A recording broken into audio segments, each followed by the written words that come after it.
Por isso, o grande segredo de guerra espiritual não é bater de frente contra Satanás. Como é que se faz? Como é que se inicia uma guerra espiritual? Levantando um altar. Quando você levanta um altar ao Deus verdadeiro, todos os outros altares têm que cair. E aí deixa eu te falar uma coisa para você ficar arrepiado igual eu estou e você entender a vantagem que nós temos. Como é que Deus mede isso? Deus pega uma cidade inteira de iniquidade e ele só precisa de uma pessoa do lado de cá. Ezequiel 22:30 diz assim: eu busquei dentre eles um homem. Quantos? Que estivesse na brecha pela cidade. Se Deus encontrar uma cidade inteira pecando e uma pessoa só aqui, ele equilibra a balança. O juízo não vem, as tragédias não acontecem e Deus pode mudar o destino da cidade por causa de uma pessoa que ora. Fala, Simone. Fale. Microfone para Simone ali. Precisa sim, porque o pessoal está acompanhando lá na internet aí. Vai lá.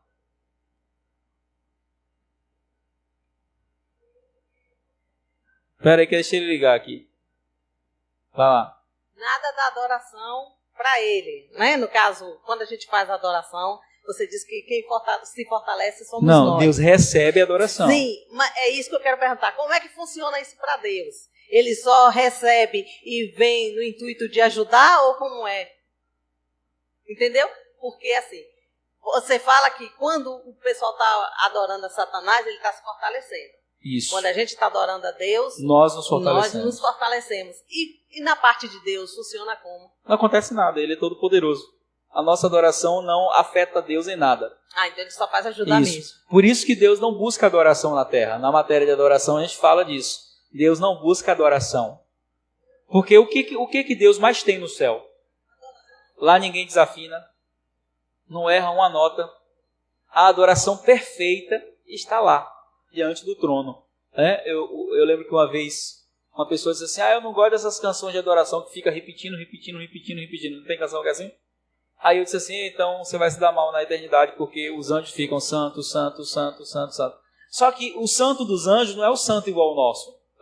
Tem uma música que ficou muito conhecida no Brasil, que diz assim, né? Que é que os anjos vêm, que os fazem te adorar. Que é que os anjos vêm, que os fazem cantar santo. A história dessa música é interessante, porque o David pregou em um congresso, e ele pregou sobre essa parte, onde os anjos olham para Deus, e eles ficam a eternidade inteira dizendo, santo, santo, santo. Só que ele trouxe uma revelação que mudou a minha mente para sempre. Ele disse, todas as vezes que eles olham, eles nunca veem a mesma face. Eles sempre veem uma nova expressão da glória de Deus. Então o santo deles não é santo, santo, santo. É um santo de susto. De santo. Santo. Por perplexidade. Cada vez que eles olham para o trono, uma nova glória se revela. Uma nova glória se revela. Uma nova glória se revela. Então, isso mexeu comigo. Por quê? Porque Deus não busca adoração na terra. Jesus disse que ele está buscando adoradores. E aí no seminário de paternidade, e também na matéria de paternidade e adoração, a gente fala isso. Que adoradores Deus está buscando? Deus está buscando verdadeiros adoradores. Mas no céu tem verdadeiros adoradores também. Mas Deus está buscando uma classe de adoradores que não existe ainda no céu. Deixa eu te explicar por quê. Porque a Bíblia fala de pelo menos 5 classes de adoradores. A Bíblia fala de querubins, serafins, arcanjos, anjos e os 24 anciãos, todos são querubins e tal. Mas se você for pegar o cântico deles, porque existem cânticos deles, Apocalipse capítulo 5, Isaías capítulo 6, Ezequiel capítulo 1, Apocalipse 7, fala do cântico desses seres celestiais. Em nenhum desses cânticos aparece a palavra Pai. Nenhum. Parece Deus Todo-Poderoso, parece santo, santo, santo é o Senhor, porque os únicos adoradores que podem chegar diante do trono e adorá-lo como Pai estão sentados aqui na minha frente. Os únicos que podem chegar. Então é essa adoração que ele busca, dos filhos. Chegar diante dele e dizer, Abba Pai. O Espírito que está em nós clama dizendo, Abba Pai. Porque esses filhos não estão lá. O único filho que está lá é Jesus, primogênito. Mas a gente está aqui. Então, quando você começa a entender o poder da guerra espiritual, você vai descobrir que a arma mais poderosa que a gente tem é a adoração. E a adoração não é música, tá? A música é bom, mas a adoração é um coração rendido e obediência total a Deus. Abraão foi um dos maiores adoradores da Bíblia, mas ele não sobe o Moriá cantando, tocando violão. Ele sobe para entregar algo a Deus, um ato de obediência. Ele não estava feliz. Ele estava obedecendo, mas ele não estava com um sorriso. Ai, vou matar meu filho. Glória a Deus, vou matar meu filho. Não, irmão. Estava sangrando, coração doendo, mas obedecendo. Isso é adoração. É quando você diz, Deus, não estou aguentando mais, mas você continua adorando. Você diz, Deus, está sendo muito difícil, Senhor, e você continua adorando. Aí, irmão, aí o cão fica endemoniado. Porque ele olha para Paulo e Silas dentro da prisão com as costas toda cortada. 49 chicotadas, irmãos. Tomou com um chicote chamado azorrague. As pontas eram ossos. Quando batia, grudava na carne e puxava. Eles não conseguem nem encostar na parede. Já teve um cortinho? Aquele salzinho da própria ferida já arde. Imagine 49 chicotadas, as costas toda cortada. Não consegue nem encostar na parede. Aí um olha para o outro e diz assim, vamos adorar? Só que não é qualquer adoração, não. Eles cantaram tão alto que o texto diz que os presos ao lado ouviam a adoração deles. Aí, meu filho, Deus olha de lá um negócio desse, não aguenta não, o coração de papai não aguenta não um negócio desse. Ele olha e diz assim, ó, para ali, meu filho, não tem que fazer alguma coisa. Aí acontece o que? Um terremoto. Não mata ninguém que está dentro da cadeia, o terremoto de Deus é assim, né? Pelo contrário, quebra as portas das cadeias todas. E as algemas caem dos braços. Eles são livres. Adoração. Ali eles estão debaixo de um nível de guerra espiritual. Se você for ler o texto anterior, você vai descobrir como é que eles pararam ali.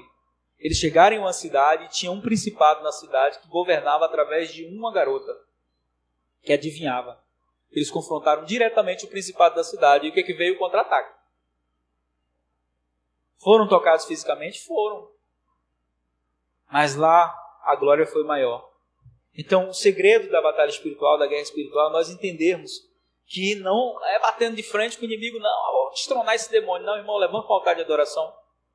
Você vai ver, quando você levanta o altar, os outros altares têm que cair. Amém? Vamos lá, porque a gente só tem 15 minutos para abrir para perguntas.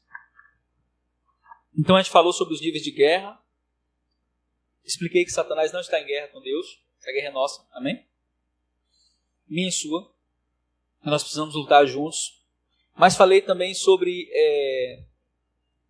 um pouquinho sobre a história de Satanás. Né?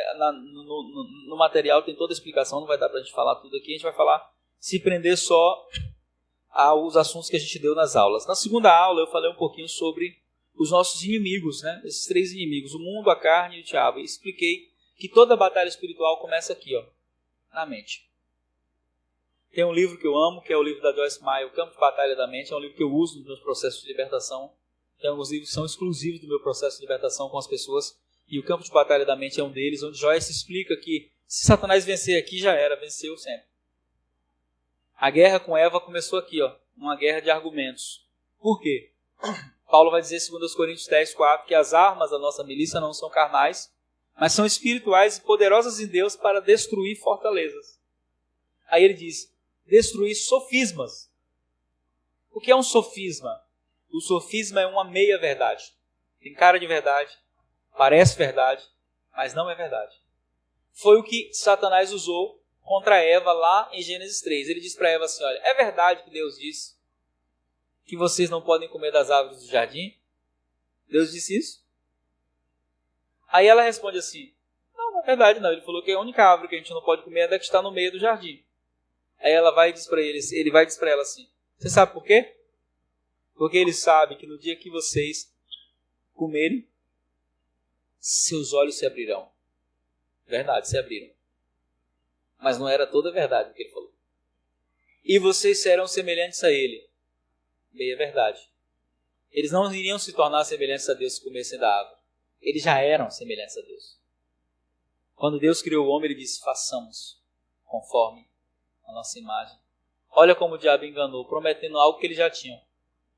mas que não sabiam o que tinham. Comeram e os olhos se abriram. Se abriram tanto que Adão olhou e viu que estava nu. E quando Deus vai encontrar ele, em Gênesis 3:9, pergunta: Adão, onde estás? E ele conta, né? Tal. Aí Deus pergunta para ele: quem te disse que estava nu? Que te mostrou? Não era a nudez de Adão que estava aparente. Ele sempre esteve nu. Havia uma maldade nos olhos dele que não existia antes. O pecado gera essa maldade no nosso olhar e nos contamina. Jesus falou isso: se os teus olhos forem bons, teu corpo será luz.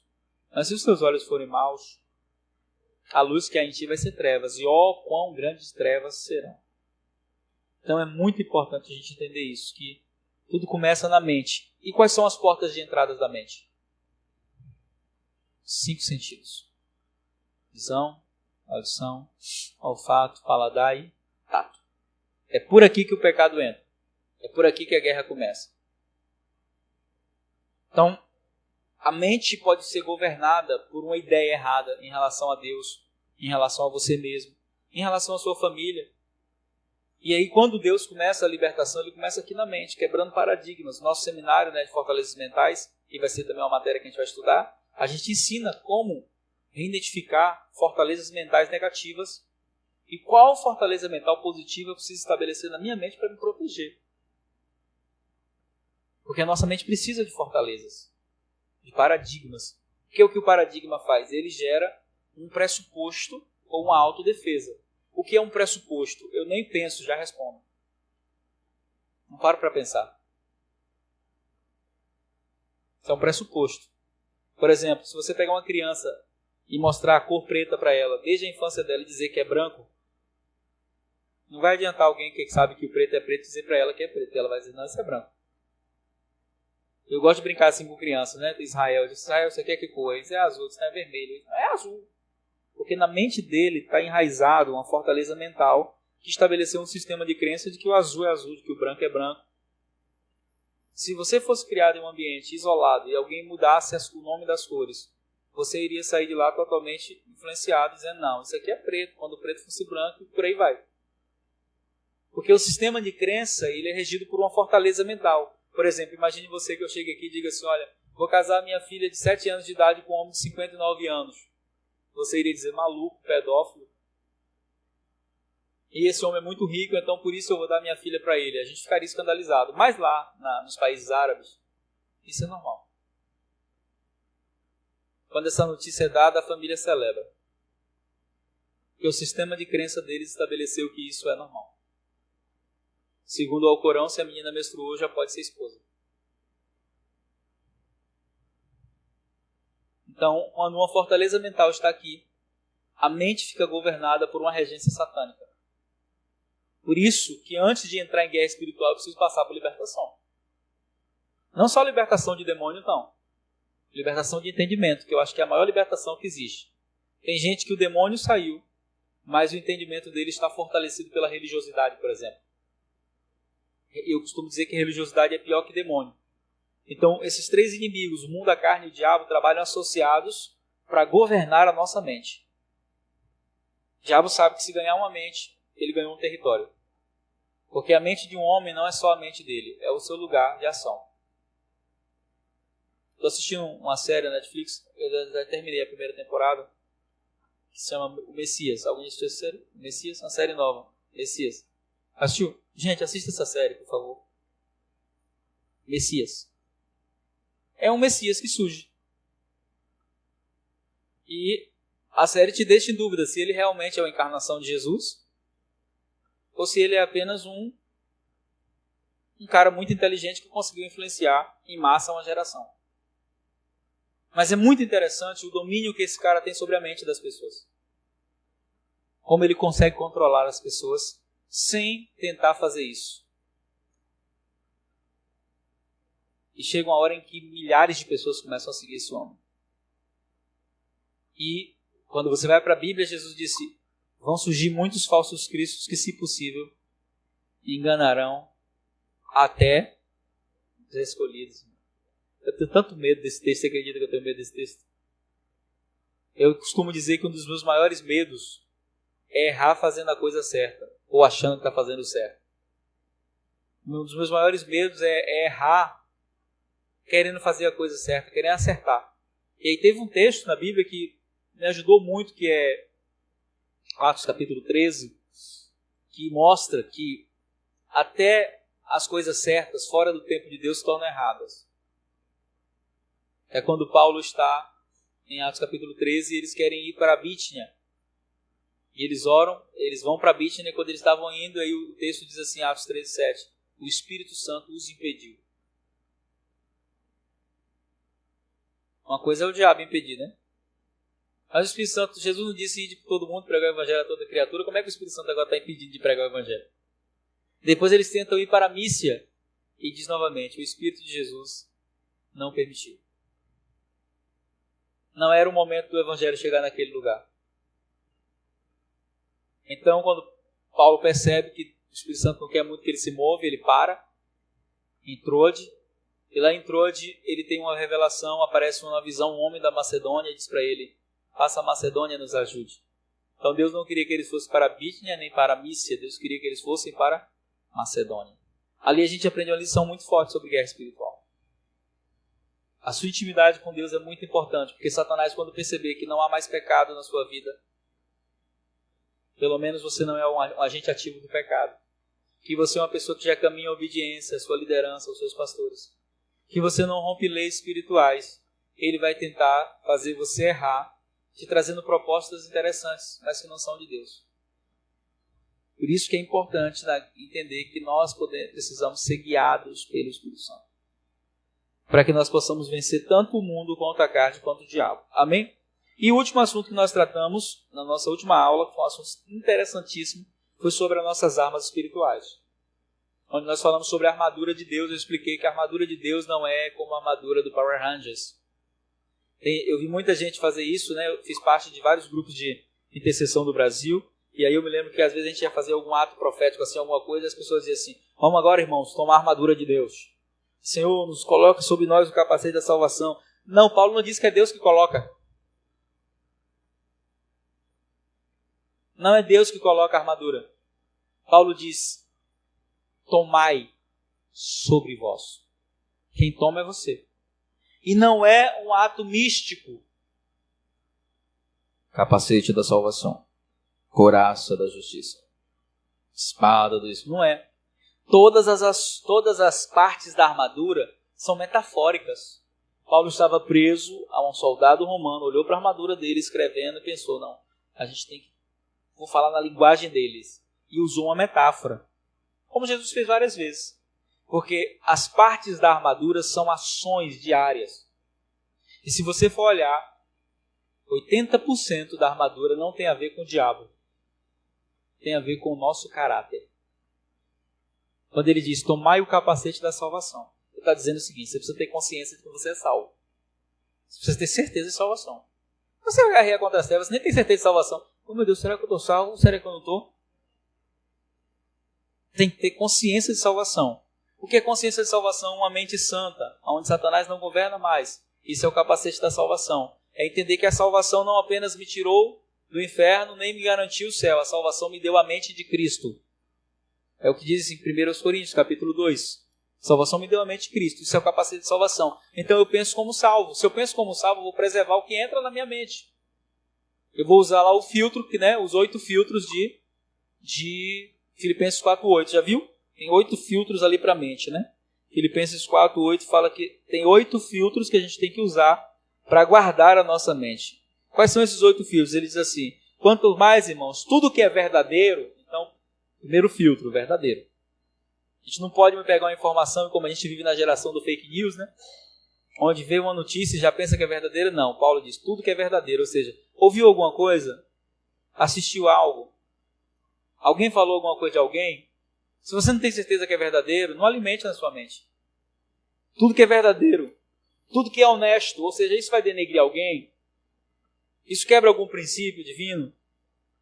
Isso fere alguma moral de alguém? Então, descarta. Tudo que é honesto, segundo filtro, honestidade. Terceiro filtro, tudo que é justo, justiça. Terceiro filtro da mente. Pô, isso aqui, se eu fizer isso, será que eu não vou ser injusto com fulano? Será que essa ação minha não é uma ação de justiça? Quarto filtro, puro. Será que isso é contaminado? Será que isso tem malícia por trás, maldade? Quinto filtro, amável. Será que isso que eu estou fazendo é movido por amor? Sexto filtro, é de boa fama? Vai denegrir alguém? Vai manchar a imagem de alguém? A gente teve agora um vídeo de um pastor que postou agora na internet, está bombando, tá? Pastor confessando que estava viciado em drogas. Não sei se vocês acompanharam isso. E quando eu vi o vídeo, eu já sabia da história. Antes do vídeo aparecer na internet, eu já conhecia a história desse pastor. E quando eu vi o vídeo, meu coração se encheu de tristeza, porque é um homem que tem uma influência a nível de nação, que tem uma geração que segue ele, que admira, mas é um ser humano também. E existem dois lados da história. Existe aquele lado de que muitos desses homens que viajam o Brasil inteiro pregando, transformam o ministério em profissão. Era o caso desse irmão que eu estou falando, que só ia na igreja se pagasse 5 mil reais, 10 mil reais. A maioria deles não tem pastor que cuidar dele, prestação de contas. E não tem uma igreja local. São pessoas que vivem o ministério de lugar em lugar, que colocam a agenda como prioridade, não a vida com Deus, que não precisa mais se importar com mensagem, porque a mensagem que pregou aqui pode pregar o mês inteiro em igreja diferente. Então, a pessoa se torna vulnerável. Mas quando eu vi o vídeo, a primeira coisa que eu pensei, eu falei, o que eu posso fazer agora para ajudar meu irmão, né? Porque pode estar todo errado, mas meu irmão. Eu me lembro quando aconteceu aquele caso com o pastor Marcos Pereira, lá do Rio de Janeiro. E a Globo começou a falar, né, que ele tinha aliciado as meninas e foi mentira mesmo, não foi verdade. Eu conheço gente lá de dentro, né, conhece a índole dele, ele pode ter os defeitos dele, mas ele não é isso. E aí alguém disse assim, você não vai falar nada. Eu falei, olha, eu fico do meu irmão errado, mas não fico do lado da Globo certa.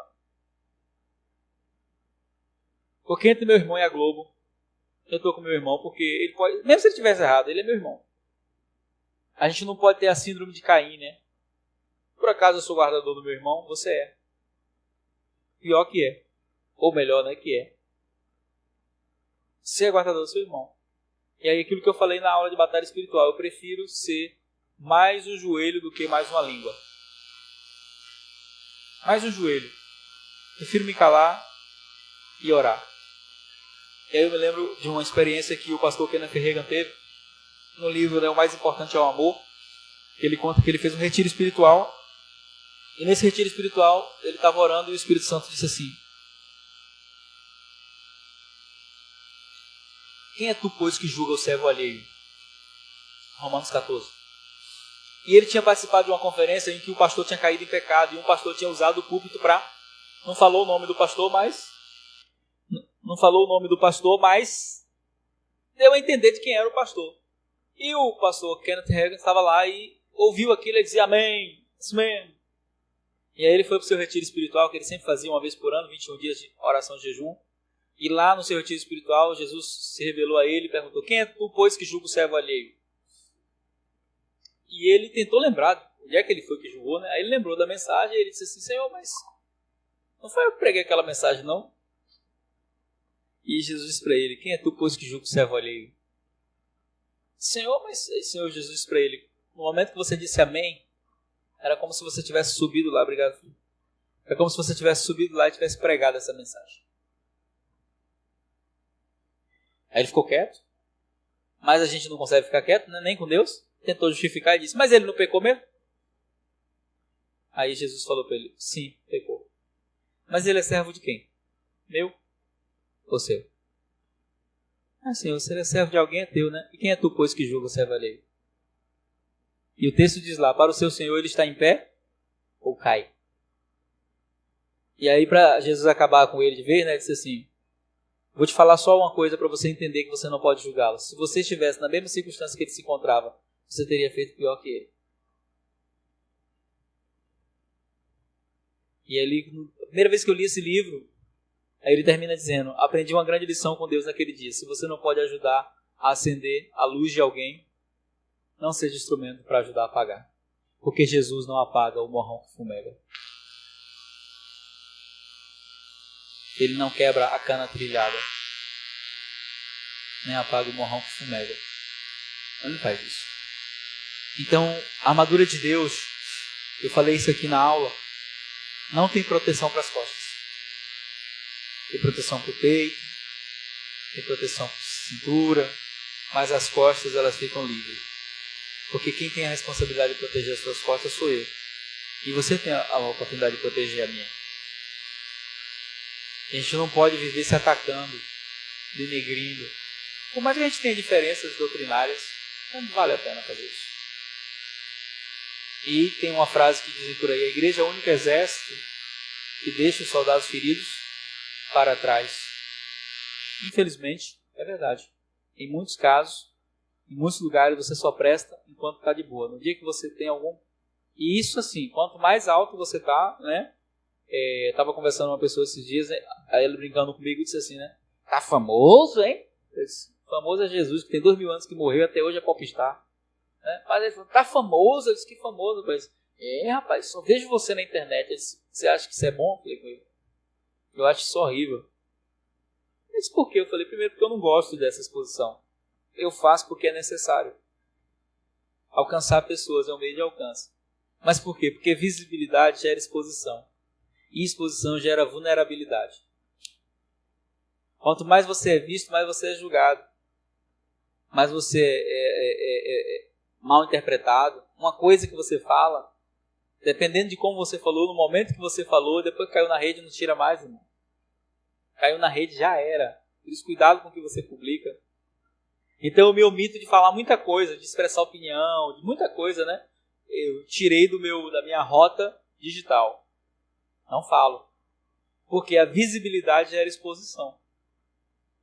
E nós vivemos numa época, né? Eu vi uma postagem, eu achei ela, tenho ela salva no meu Google Fotos, que eu achei extraordinária demais. Eu gosto de mentes criativas, né? E a postagem era a cena da mulher que pecou, que foi até Jesus, lembra? E aí Jesus disse, quem não tem pecado? Só que a cena era diferente. A cena, todo mundo estava com o celular na mão, a mulher caída, e Jesus dizia, quem não tem pecado, que compartilhe. Seja o primeiro a compartilhar. Quem não tem pecado, né? Dá a primeira curtida. Porque essa é a geração. Hoje não é mais pedras, hoje é isso aqui, ó. A pedra hoje é isso aqui, ó. O irmão caiu, ao invés da gente proteger ele, a gente compartilha. A gente nem sabe se é verdade o que estão falando do irmão. E a gente comenta. Falso profeta. Falso isso, falso aquilo. E a armadura de Deus nos leva a entender que eu tenho que ter justiça. O que é justiça? Couraça da justiça é não confiar na minha justiça própria, mas é também não ser injusto com ninguém. Cinturão da verdade, né? Voltando ao filtro aqui, né? De boa fama, se há alguma virtude, o sétimo, e se há algum louvor. Então tudo isso aqui protege a minha mente, protege o meu coração. As únicas que falam diretamente de Satanás é o escudo da fé e a espada do Espírito.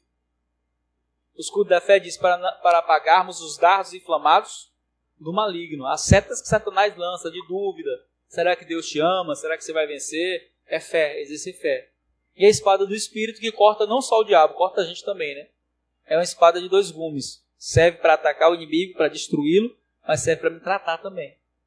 Hebreus 4,12 é uma espada de 2 gumes. E essas armas espirituais, associadas a essas, e aí eu termino aqui para a gente abrir para perguntas, nós temos o nome de Jesus, temos o sangue de Jesus, nós temos o jejum, que é uma arma poderosa, espiritual, para vencer fortalezas mesmo. Já tive várias experiências de guerras que eu tive que entrar em processo de jejum e derrubar todo tipo de cilada do inimigo.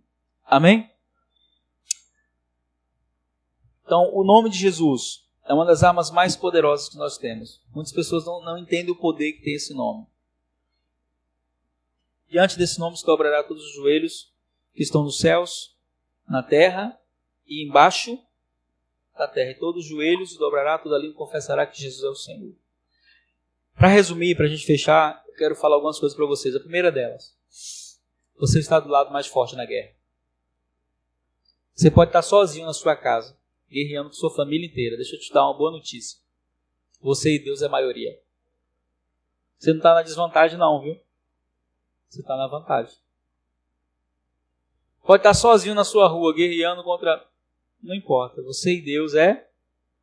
O segredo da batalha da guerra espiritual é um só. Mantenha os seus olhos postos em Jesus. Se revista de toda a armadura de Deus. Pense como salvo, não confie na sua justiça própria. Quando você cometer um erro, se arrependa. Vá até Jesus. Ele restaura a comunhão imediatamente. Essa história de que Deus vira as costas para nós quando a gente peca é mentira da religiosidade. Não foi assim no princípio e não vai ser nunca. Quando Adão pecou, Jesus foi lá encontrar com ele. Quem não estava no lugar do encontro não foi Jesus, foi Adão. E Jesus não virou as costas e foi embora, não. Ele foi procurar Adão. Porque os meus pecados não afastam Deus de mim. Isaías 59 diz que meus pecados afastam eu de Deus. O afastamento começa em mim. Eu vou me distanciando da mesma maneira que Adão, com vergonha, por medo. Mas Deus vai me buscar, porque Ele comprou você por um preço alto. Ele não vai descartar você, não. E deixa eu te falar uma coisa, para encerrar, para a gente abrir para perguntas. Se você pudesse me ver no mundo espiritual, se Deus abrisse seus olhos agora, e você pudesse me ver como Deus me vê, você iria ver que existe muitas cicatrizes em mim. Muitas. De todas as guerras que eu já travei. Sempre que eu leio a história de Davi, para mim é o guerreiro mais admirável do Antigo Testamento, é ele. Eu imagino Davi chegando em casa e tirando sua armadura, sujo de sangue dos inimigos. Naquela época o negócio era na espada mesmo. E eu não imagino que o corpo de Davi fosse um corpo sem nenhuma cicatriz. Eu imagino que pelas guerras que ele travou, ele tinha muitas cicatrizes. Talvez os filhos perguntassem, e essa aqui, meu pai, foi o quê? Essa aqui foi quando eu lutei com os filisteus em tal batalha. Eu fui atingido. E essa aqui nas costas. Então, se você me visse espiritualmente, eu tenho muitas cicatrizes. Se você é um guerreiro de Deus, não significa que você não vai ser atingido em batalha. Vai. Já fui ferido várias vezes. Por mim mesmo. Pelas pessoas. Só que eu aprendi uma lição sobre guerra espiritual. Eu aprendi que o fator mais importante da guerra espiritual não são as questões espirituais, é o fator emocional. Baseado nisso, eu criei um treinamento que se chama blindagem emocional, onde eu costumo dizer que hoje eu tenho em mim o efeito Wolverine. Sabe como é o Wolverine, né? Quando ele é cortado, fecha rápido. Hoje as feridas não demoram para curar. Porque eu aprendi a criar alguns padrões que me protegem emocionalmente nas minhas guerras. Porque o diabo tem 3 estratégias para te atingir. A primeira delas é o pecado. E ele vai tentar usar o pecado de acordo com a sua necessidade e fraqueza. Presta atenção. Necessidades e fraquezas. Todos nós aqui temos algum tipo de fraqueza. Eu não sei qual é a sua, eu sei qual é a minha. Mas todos nós temos. A gente tem várias fraquezas, mas tem uma na sua vida que é o que eu chamo de fraqueza predominante. Que é aquela fraqueza que você já venceu ela, mas ela volta de vez em quando. Em alguns é orgulho, em outros é na área da sexualidade, em outros é na área do dinheiro mesmo. Em outros é a facilidade de se machucar. Então, Satanás conhece suas fraquezas. E aí ele tem uma estratégia master. Qual é a estratégia? Ele cerca você de pessoas que alimentam suas fraquezas. Não são pessoas mal intencionadas não, viu? São pessoas às vezes que vêm pedir ajuda com a mesma fraqueza que você tem. Só que você ainda não venceu isso. Então você não deve ajudar. Você deve procurar ajuda externa. Se você está bem, beleza, ajuda. Mas ele vai trabalhar de acordo com suas fraquezas, cercando você de pessoas que alimentam suas fraquezas, ou colocando você em ambientes que fazem suas fraquezas surgirem.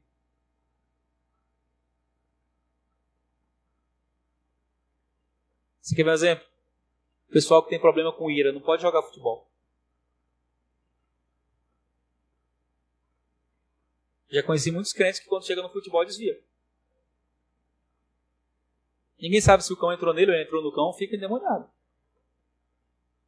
O problema não é o futebol. É a ira que está dentro dele. A fraqueza dele é o quê? Satanás sabe que a ira é um problema para ele. Tem pessoas que têm problema na área da sexualidade. Então ele tem que ter filtros no celular dele para bloquear imagens. Porque se eu ver uma mulher de biquíni, a minha reação é uma. Mas quem tem um problema com sexualidade não vê só uma mulher de biquíni.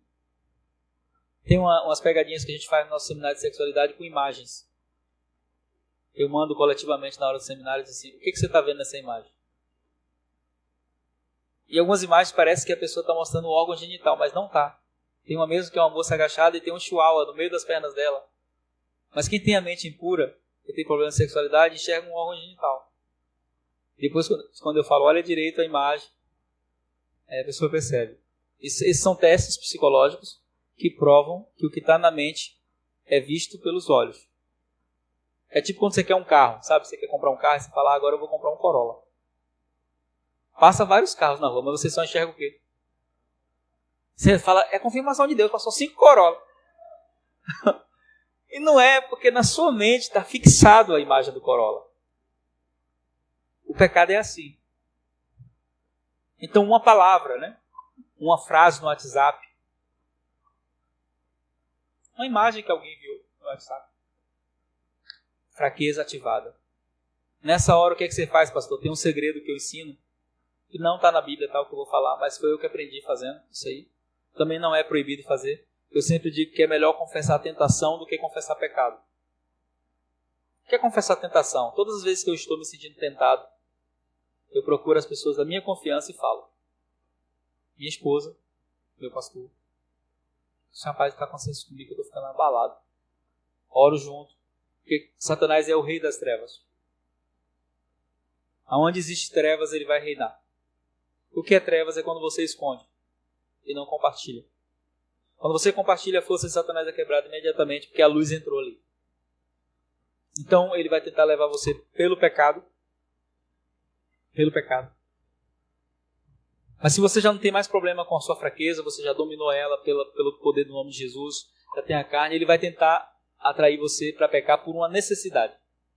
No caso de Jesus no deserto, ele não foi para a fraqueza, ele foi para a necessidade de Jesus. Qual era a necessidade? Fome. Tem gente que tem necessidade de carinho, tem gente que tem necessidade de amor. A necessidade é algo que pode ser uma porta aberta para o pecado. Essa é a primeira estratégia de Satanás. Amém? Segunda estratégia. Quando ele não consegue te fazer pecar, ele vai tentar magoar você. Ferir seu coração. Porque pessoas feridas são vulneráveis e estão expostas. Um livro que eu recomendo para você ler sobre esse tema é A Isca de Satanás, de John Bevere. Melhor livro que eu já li na minha vida sobre esse assunto. John Bevere diz que a isca de Satanás é a ofensa. Uma pessoa ofendida fica com a visão ofuscada. Ela não consegue enxergar nada de bom mais naquela pessoa que um dia ela amou. Ela acha que aquela igreja que ela está já não presta mais porque ela está ofendida com o pastor. E a ofensa é uma isca que pega, irmão, pega, fisga. Já conversei com várias pessoas ofendidas e eu disse assim, eu sempre dizia para ela, você foi fisgado, sabia? Como assim fisgado? Aí eu falava do livro e eu dizia, olha, leia o livro e depois volta para conversar comigo. A maioria já voltava convencida de que tinha sido fisgada mesmo pelo inimigo. Porque um coração ferido, a vida para quando a gente está ferido. Sabia que tem gente que está presa há 10 anos atrás e não consegue caminhar mais, ofendido? Com uma traição, um abandono, alguma coisa, ofendido. Então ele tenta ofender você. E as feridas mais profundas são feitas pelas pessoas que a gente mais ama. Uma coisa é um desconhecido passar e te xingar. Você vai ver, Deus está me confundindo com alguém. É doido? Mas se um conhecido falar alguma coisa que te ofenda, dói. Por quê? Porque quanto mais acesso a pessoa tem ao seu coração, mais ela pode te ferir. Eu ensino, que o nível com que a pessoa me fere revela o valor que eu dou para ela. Eu posso usar isso de maneira inteligente ou posso usar de maneira errada. Tem gente que tem a capacidade de me ferir poderosamente. Porque ela tem acesso profundo ao meu coração. Por isso eu sempre procuro discernir. Porque Satanás precisa de uma boca. Às vezes é a boca de alguém que ama a gente, que está num dia ruim e acaba falando o que não devia falar, né? E palavra lançada é igual flecha atirada, né? Saiu, já era. A opção é arrancar e curar ou deixar o negócio encravado. Eu prefiro arrancar e curar, nem que doa. E a terceira opção, para a gente encerrar e abrir para as perguntas. Quando ele não consegue levar você ao pecado, nem ferir seu coração, ele tenta difamar você. Ele tenta apagar a imagem que as pessoas têm em relação a você. Porque a imagem está totalmente relacionada à autoridade. E se tem uma coisa que Satanás sabe fazer, é fazer com que uma mentira pareça verdade. Por isso, cuidado quando alguém difamar. Eu já fui experiência, né? Falei, se você pudesse me ver no mundo espiritual, você ia ver várias cicatrizes. Uma delas está atrelada a uma situação que eu passei há muitos anos atrás. Dentro da igreja que eu me dediquei 100% a ela, que foi a igreja que, nesse bairro que foi transformado. E que eu amei essa igreja, servi essa igreja com toda intensidade, carinho. E fui acusado de um pecado que eu não tinha cometido por uma pessoa que resolveu mentir por inveja. Anos depois essa pessoa confessou. Meses depois essa pessoa confessou que tinha sido uma mentira. Mas aí é aquela história do travesseiro de penas, conhece? Você joga para cima, depois quando for juntar vai sempre ficar uma espalhada ali que você não conseguiu recolher. Então tem gente até hoje lá que pensa que eu realmente traí minha esposa. Porque quando você é difamado, você é denegrido, a sua autoridade cai. Porque Satanás sabe que imagem está totalmente ligada à autoridade. Por isso tome cuidado. Para que você não colabore com as armadilhas de Satanás. Quando alguém for difamado, fique quieto, ora. Amém? Por quê? Porque nós estamos em uma guerra terrível. Mas a vitória é nossa pelo nome de Jesus. Amém? Perguntas. Quem tem perguntas? Microfone aberto para perguntas. Alguém anotou alguma pergunta? Ou não? Eu fui ministrar no lugar, a menina falou, pastor, você explica tão explicadinho que nem deixa dúvida. Não, mas sempre tem uma pergunta, né? Alguém quer fazer alguma pergunta relacionada ao tema? Sim ou não? Ninguém?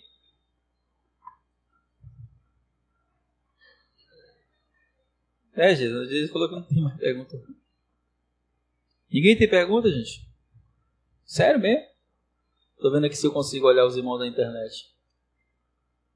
Se os irmãos têm pergunta, né?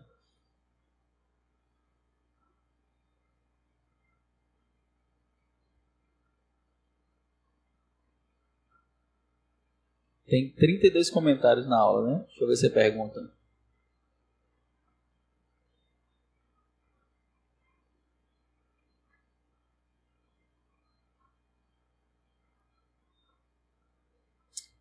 Conseguiu melhorar o áudio?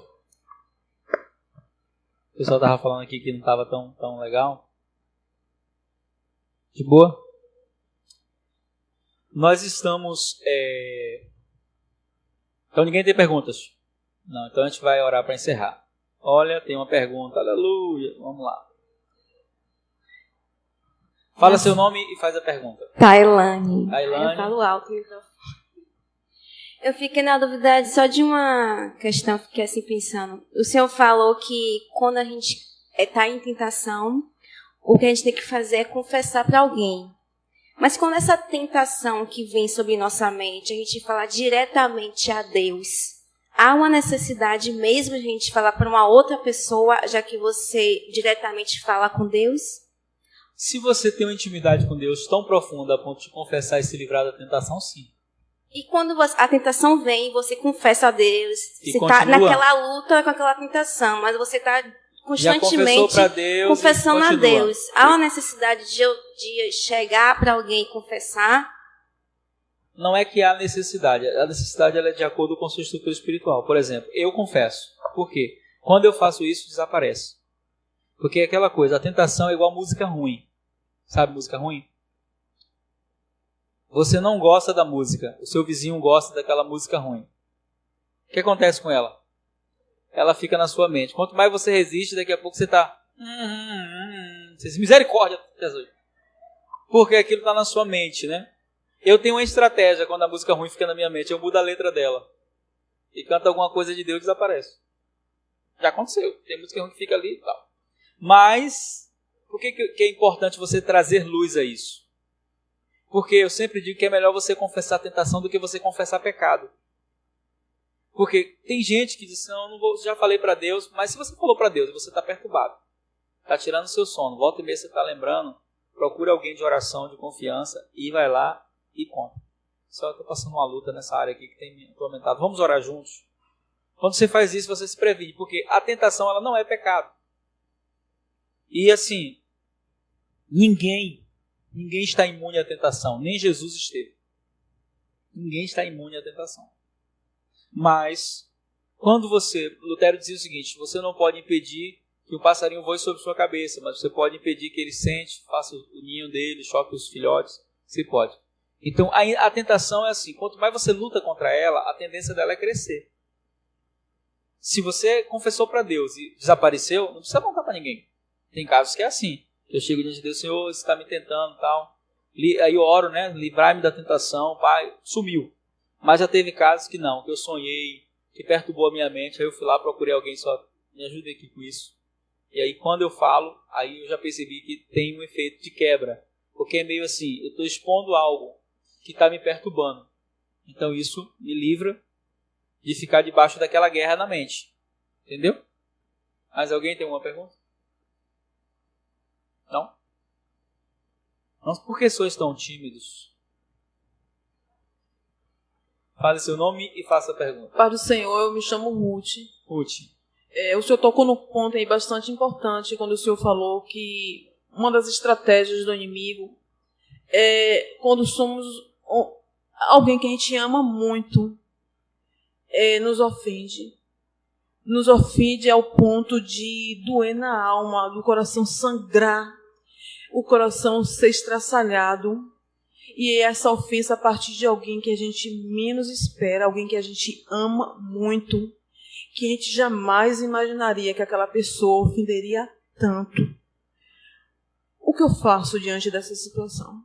A lição é a seguinte. Uma lição que a gente precisa aprender, todos nós, serve para todos nós. Você não pode evitar a tentação, falei isso, né? Você também não pode evitar que as pessoas te firam. Para as pessoas não te ferirem, primeiro você não tinha que ter sentimentos. Você tinha que ser um robô. Então, se você tem algum vínculo, algum tipo de sentimento, você vai ser ferido. E a ferida, quando ela acontece, a gente às vezes quer generalizar, dizer assim, eu não confio mais em ninguém. Não tem essa opção. Na vida não dá para você viver sem confiar nas pessoas. As duas opções é confiar ou não confiar mais. Só que nas duas você sofre. Se eu deixar de confiar nas pessoas, eu vou sofrer? Vou, porque no final eu vou estar sozinho na minha vida, não vai ter ninguém do meu lado. E se eu continuar confiando, mesmo tendo sido ferido, eu vou sofrer? Vou, mas no final vai ter alguém lá comigo que não me traiu, que não fez nada errado. Então eu não posso evitar que as pessoas me ofendam. A dor, a ferida, é inevitável. Mas o sofrimento dura o tempo que eu desejo. Como é que eu posso mudar isso? Eu aprendi primeiro algumas lições, a gente fala disso no seminário de habilidade emocional. Aprendi alguns fundamentos interessantes para proteger minha alma. A primeira delas, eu não sou responsável pelo erro do outro. Eu sou responsável pelas minhas ações. Então, por exemplo, quando alguém me decepciona, eu costumo até dizer, né, no seminário que hoje eu não tenho mais decepção, eu tenho surpresa. É diferente. Por que eu não me decepciono mais? Porque o que é a decepção? Você fica ali abatido, curtindo a dor, porque, meu Deus, fulano, coisa e tal, quem fez isso? Não acontece mais isso comigo em aspecto nenhum, porque eu criei um padrão emocional que me protege. Qual é o padrão? Eu não gero expectativas exageradas em torno de ninguém, nem da minha esposa, nem dos meus filhos. Eu caminho com eles sabendo que eles podem errar comigo. E quando isso acontece, eu sinto a dor do erro, mas eu não preservo isso. Por que não? Por alguns princípios divinos. O primeiro deles, basta cada dia o seu mal. Não se deixe o sol se pôr sobre o seu coração irado. Então, quando me ofende, eu trago diante de Deus e digo, Senhor, isso aqui doeu muito. E aí eu tomo a primeira ação de cura. A primeira ação de cura não começa com arrependimento de quem feriu. A primeira ação de cura não começa com a pessoa que feriu vindo pedir perdão. A primeira ação de cura começa com eu liberando perdão. Então, se alguém machucou, antes dela se arrepender ou fazer qualquer coisa, eu abro a minha boca e digo, eu te perdoo em nome de Jesus. Quando eu faço isso, o que eu estou fazendo? Eu estou dando autorização ao Espírito Santo para entrar no meu coração com um processo de cura. Não significa que essa pessoa não vai errar de novo, vai errar. Mas eu tenho alguns padrões que eu estabeleço para me proteger. Quais são deles? Eu vou continuar confiando, vou continuar amando, vou continuar servindo, mas não gero expectativa de que essa pessoa não vai falhar. E esse ponto do perdão, eu acho que é o ponto-chave. Por quê? Porque a gente confundiu muito, a gente na matéria de cura interior vai falar sobre isso, mas a gente confundiu muito perdão com sentimento. Perdão não tem a ver com sentimento. Tem gente que diz assim, como é que eu vou perdoar se eu estou sentindo raiva? Como é que eu vou perdoar se eu estou magoado? Perdão nunca teve a ver com sentimento. Isaías 53 fala sobre Cristo. Ele diz assim, pelas suas pisaduras nós somos sarados.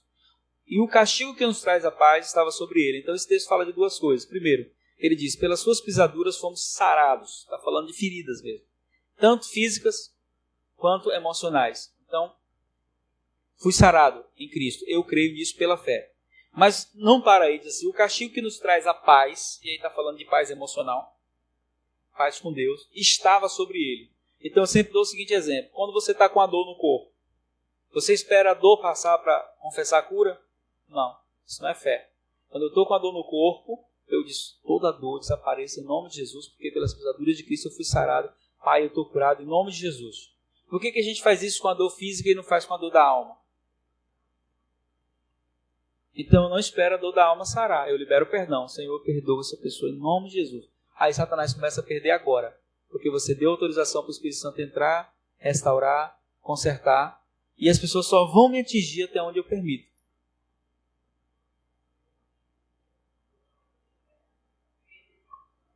– 70 vezes 7 por dia.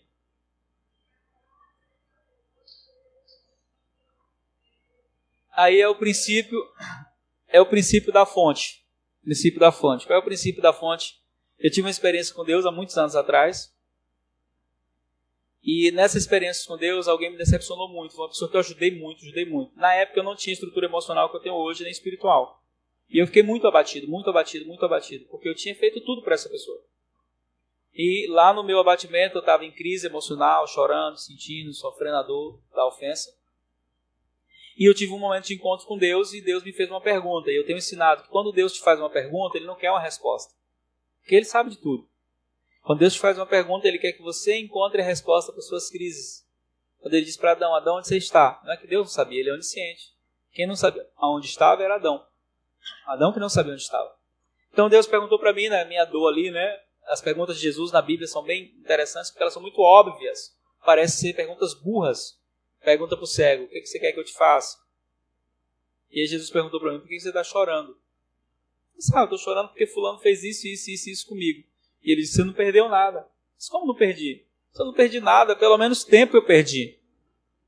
E aí ele me fez uma segunda pergunta. Ele perguntou para mim assim, você já bebeu água numa fonte? Eu disse, já. Quando você saiu, você voltou? Antes de você sair, você agradeceu? Eu disse, não. E ela deixou de jorrar por causa da sua ingratidão? Eu disse, não. Ele disse, você é fonte. Seu papel é jorrar. Porque vai ter sempre alguém com sede. Não deixe que as ações de outras pessoas bloqueiem o que eu te coloquei na sua vida. Seu papel é jorrar. Você é fonte. Deixa fluir. Então eu aprendi um princípio naquele dia. Tem mais de 21 anos isso. Daqui para lá só sai bênção. E se o outro insistiu em ofender? Daqui para lá só sai bênção. Eu sou fonte. Daqui para lá só sai bênção. E se o outro não mudar? Daqui para lá só sai bênção. A ação dele não vai mudar o que eu sou. Porque essa é a estratégia de Satanás. Não é nos ofender. É alterar quem somos. A nossa identidade, o nosso coração. Claro que a gente tem que ter prudência.